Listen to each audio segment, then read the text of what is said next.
राष्ट्रीय महामार्ग क्रमांक 3 मुंबई आग्रा राष्ट्रीय महामार्गावरती आपण आता आलेलो आहोत। इथं तुम्ही बघू शकता या खड्ड्यावरती जिथून आपण हाडाखेड बॅरल पासून शिरपूर तालुक्यातून निघून राष्ट्रीय महामार्गाला लागतो त्या ठिकाणी आम्ही आलेलो आहोत। परिवहन विभागाच्या अंतर्गत हा रस्ता येतो।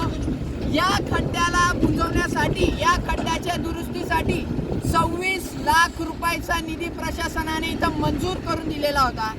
मग आज 26 लाखाचा निधी गेला कुठं हे विचारण्यासाठी आज आम्ही इथं आलोय। अनेक वेळा निवेदन दिले, अनेक वेळा इथं आंदोलन झाले, तरी देखील इथं कुठलीही व्यवस्था या प्रशासनाने इथं केलेली नाही।